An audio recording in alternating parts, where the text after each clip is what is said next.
ఖమ్మంలో ఎంబీబీఎస్ విద్యార్థి శ్రీహర్షిత ఏబిఎన్ ఆంధ్రజ్యోతి సంస్థల మేనేజింగ్ డైరెక్టర్ వేమూరి రాధాకృష్ణను కలిసింది. ఆయనకు కృతజ్ఞతలు చెప్పింది.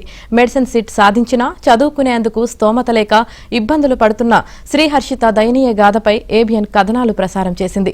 చదువుల తల్లిని ఆదుకోమంటూ ఏబిఎన్ ప్రసారం చేసిన కథనాలకు స్పందించి దాతలు ముందుకు వచ్చారు. మంత్రి తుమ్మల తనయుడు యుగేందర్తో పాటు మరికొందరి సహాయంతో ఎంబీబీఎస్లో చేరింది ఆ అమ్మాయి.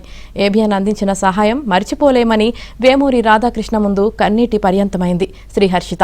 మెడిసిన్ ఫ్రీ సీట్ సాధించిన శ్రీహర్షితను అభినందించారు ఏబిఎన్ ఆంధ్రజ్యోతి సంస్థల ఎండీ వేమూరి రాధాకృష్ణ.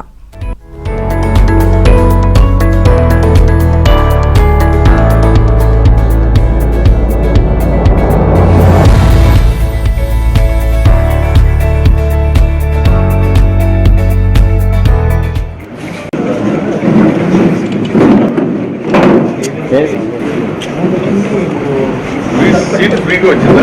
ఫ్రీగా వచ్చింది. ఫీజు కట్టుకోవడానికి బుక్స్ వరకు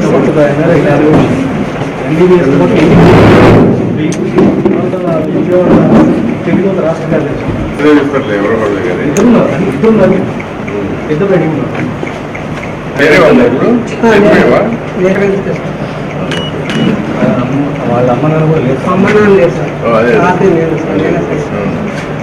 బ్యాంక్ లేకపోతే చెప్పమ్మా నెంబర్ అకౌంట్ ఎంత పడ్డా?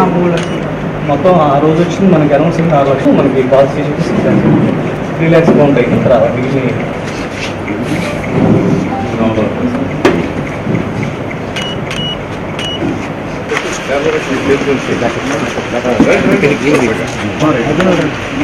ఓకే సార్, కింది దిగండి, కింది దిగండి.